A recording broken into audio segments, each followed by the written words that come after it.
As the doubleheaders come thick and fast, it's time to preview the games on Saturday in the Indian Premier League. We start at Pune, where Pune are set to host Bangalore. It'll be one last time that Steve Smith and Virat Kohli can rekindle their romance on this long Indian summer. As far as romance for RCB goes, it's not been a romantic season at all.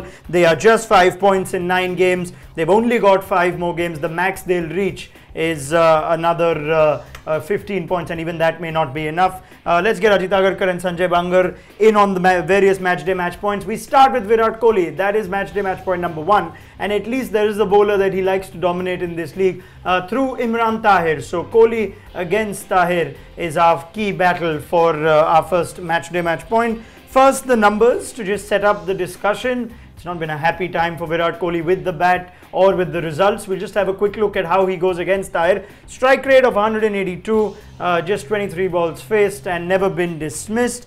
Problem is Sanjay Bangar that he's not lasting long enough to play the spinners, and that's not something we can say often of Virat Kohli. Team is down. It's been a long season. Kohli, maybe an individual performance can inspire Bangalore. Just your thoughts on Kohli versus Tahir. 45 seconds to you.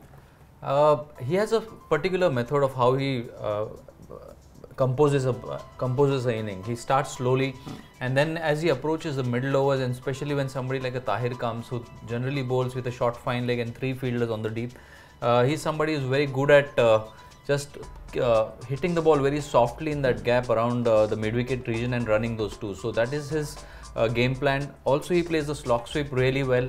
And the reason why he has such a phenomenal record against the leg spinners, because he has this odd style of playing his cover drive, wherein he just closes the face of the bat, and hence he's a bit unorthodox, and that's why most leg spinners have found it difficult against him.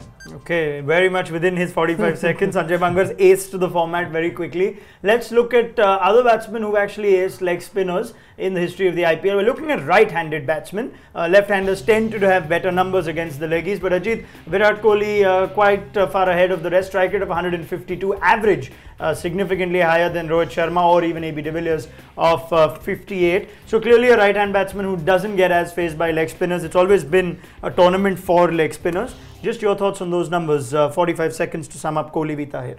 Yeah, huge difference between 2 really good players on that list. Like Sanjay said before, the great thing about him is can keep maneuvering the ball. Even against the spin, he's got such great hands. It becomes very, very difficult for a bowler to tie him down. Look, I think Virat Kohli has those numbers against most bowlers in the world at the moment, especially in the 2020 format or in the IPL.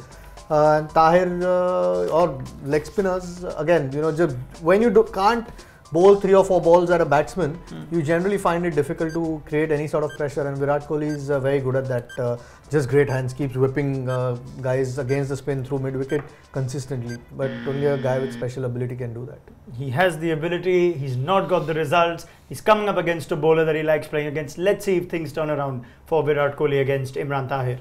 Let's take it to matchday match point number 2 now, and we are focusing on a player who you wouldn't have thought would be part of the focus before the season of Pune began, but Pune's surprise package has indeed been Rahul Tripathi, just 26 years of age, from Maharashtra, and innings by innings, bit by bit, he's making a mark for himself. If we look at the most 30+ scores for Pune, and mind you, Tripathi's played only 6 games, he wasn't a starter from the beginning, but 216 runs, 5 30+ scores. He tends to be the man to get them off to a start, and you compare that strike rate with Ajinkya Rahane's opening partner or with even Steven Smith, 154. Ajit, Rahul Tripathi, we always think of a few guys in young Indians that tend to impress. Tripathi at the top, when he's got more seasoned players around him, has almost held Pune together. 45 seconds to sum him up.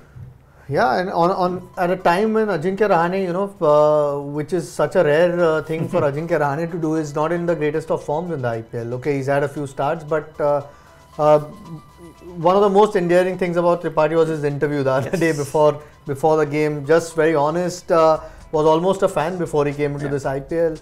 But tells you, the level of cricket at the moment in India or your domestic cricket, not a lot of guys are overawed. I mean, yes, they'll be starstruck at times having some big names in the dressing room, but once you're out there, guys feel at home, and he's looked at home completely against some really good bowlers. Real plus for Pune, and to keep someone like a Mayank Agarwal who's quite established out, he must be doing some things right, and I'm glad Pune did give him an opportunity. Must be delighted for you also, Sanjay Bangar, to see a young Indian player like that. Sometimes just not coming into the tournament with any baggage, any expectation, preconceived thoughts. Rahul Tripathi shown that little bit of freedom that we like to see. I would love to know your thoughts on what you've observed of Tripathi. 45 seconds, Steve. For Tripathi, when the interview that Ajit was mentioning, I mean, he spoke of how the management told him that, you know, he needs to work on certain areas, on fitness, on his strength, and after that, the way he has come back and delivered, and the method which he's adopted is that he's running down the wicket to the faster bowlers, and there is a method to it because he's stepping outside the line and he favors the offside. He looks to go over mid-off, also looks to create width for the ball which are just short of a length. And that's what impresses me. And when he's playing from the crease, he's not afraid to play the pull shot. So all in all, I think he's got a very well thought out plan against the seamers. Yeah, since we've got a couple. No, the good thing, I mean, he's not throwing it away. You know, he's got starts, but he looks like he wants to go on, which is a nice thing from a young player. You know, sometimes you can get carried away while striking the ball. But the consistency, those 30 plus scores tells you he's on the right path. That interview you mentioned where he says that when MS Dhoni at the other end, he was so amazed, so overawed. He called him sir when they were batting together. Anyone from your days that you remember that you were playing at the other end and suddenly so overawed, didn't know what to call him by his name or call him sir? Anyone? First class cricket or international cricket? Or you two were always the senior too? No, I mean, I sort of batted with Sachin and Rahul and all of them, but we were like a similar age group. Sure. And I mean, whenever we saw them, it was a bit of a jealousy thing that how well they could bat and how average we were. So there was that thing always, but never anybody to be mentioned by the name sir.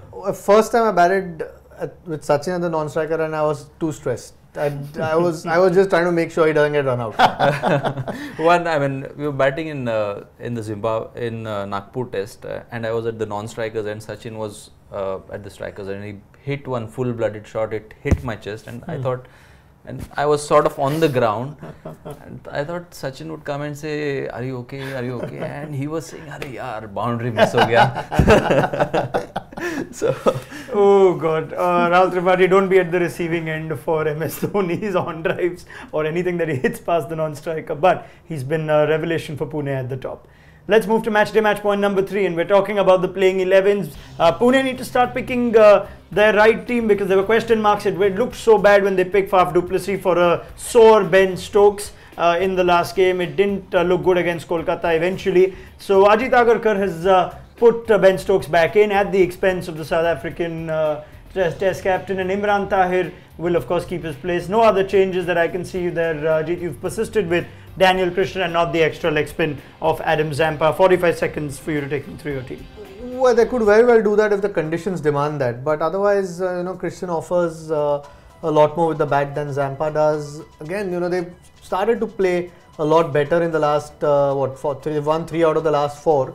So you wouldn't think, but Ben Stokes needs to be back. He had a really good game in Mumbai and then sat out the next one.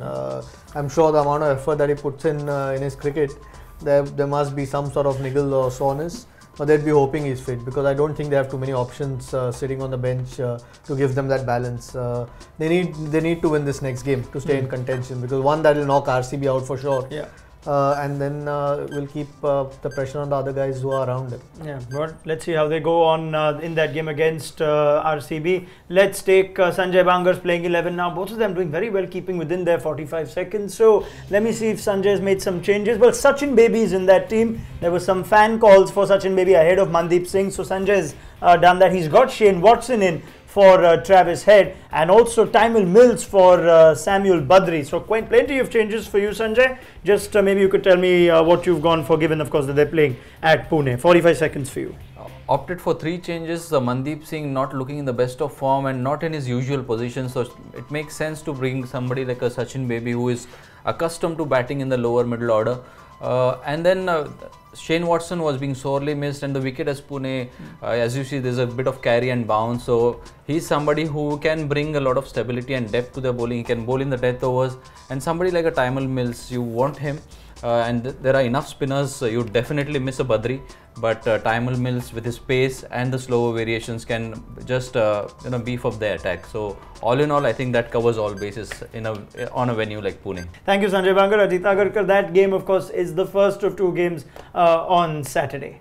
The second game on Saturday, Gujarat against Mumbai. Both teams are still very much in it. Mumbai with a slight slip up in their last game, and they'll be looking to bounce back after surprisingly going down at home. So let's focus on that game. Match day, match point number 1 is where we begin here on ESPNcricinfo Match Day T20, and we're focusing on the key battle between Suresh Raina and Harbhajan Singh. Just to set up the numbers before I throw open the discussion with Ajit Agarkar and Sanjay Bangar, and you'll see that Harbhajan Singh, who's been probably the only off-spinner who's had success of any note in this tournament, does well against Suresh Raina, who's of course coming off at the back of some runs from Bangalore. 26.2 the average for Harbhajan Singh's strike rate, 110 for Suresh Raina, beg your pardon, against Harbhajan. You compare that with other off-spinners, an average significantly different of 47. Sanjay Bangar, we can't name another off-spinner who's done anything in this IPL. Harbhajan Singh quietly has done a job for Mumbai. Comes up against Suresh Raina, who's in form.